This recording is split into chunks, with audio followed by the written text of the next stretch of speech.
Well, the FBI is painting a sobering picture of the rise in cryptocurrency scams. Victims' losses increased 45% from 2022 to 2023. 45%. Yeah. On your sides, Kristine Lazar joins us with a closer look at the newly released report and how you can protect yourself. This is a big jump.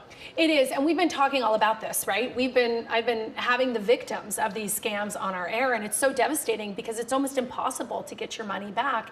And now we see it's increasing. It's such a crazy amount, and who knows what 2024 will bring, right?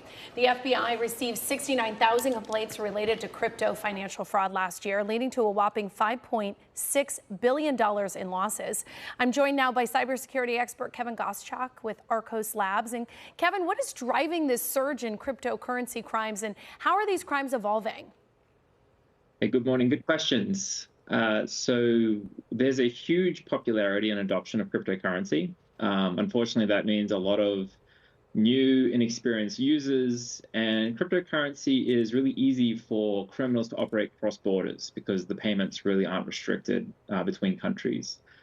The transactions are anonymous and they can't be reversed. So once you send that money, it's on its way and it's gone, and it can't be easily tracked. And it's also very easy for the fraudsters to then transfer it to a local fiat or cash currency.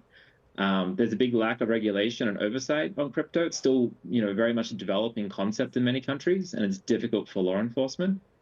And there is also like a really big misunderstanding on how cryptocurrencies work, what safety measures there are, those kind of things, which are things that criminals take advantage of. And really one of the big things driving the evolution of the scams is just this increase in social engineering, building trust through dating or social media, and being really emotionally manipulative. And you showed me before that these scammers even have guidebooks on how to scam people. So who is especially vulnerable to these types of scams, and how are those scammers finding their victims? You mentioned social media, dating apps. Exactly. Yeah, there's a few different categories. So older adults are a big target, which is kind of interesting. You wouldn't typically associate cryptocurrency with older adults, but they're more trusting. They're less skeptical of people. They obviously have far more wealth than younger people do. And they're being targeted through things like phone calls, phishing emails, even online ads offering investment opportunities. And the fraudsters use confidence-building techniques like long-term relationships, scare tactics, tech support, claim to be government officials, those kind of things. Young adults are also being targeted. And it's really kind of going after this concept of FOMO, the fear of missing out on like a high return investment opportunity. So they're really kind of using those things against them. You'd also be surprised to hear, I think, that victims of previous scams are being targeted. In this particular report, it talks about it, because these are people that are looking to recover losses that they've already actually made. And they claim to have fake cryptocurrency recovery services, upfront fees, and they advertise these through social media and search engines. And then one other last group I'll talk about is job seekers.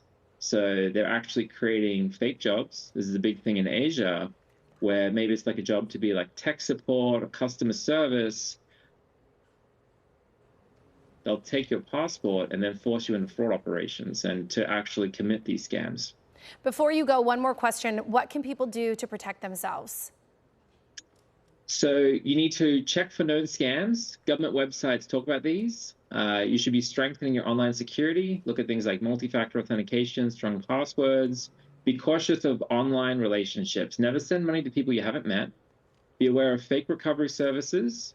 Verify job offers. And lastly, report suspicious activity. File complaints with the IC3, which is the FBI Internet Crime Complaint Center. Thank you so much, Kevin. You're always a wealth of information. And you mentioned as well senior citizens being targeted. That FBI report said victims over 60 were the most common group targeted, and they accounted for $1.6 billion in total losses. Kevin, thank you so much for being with us this morning. Thank you.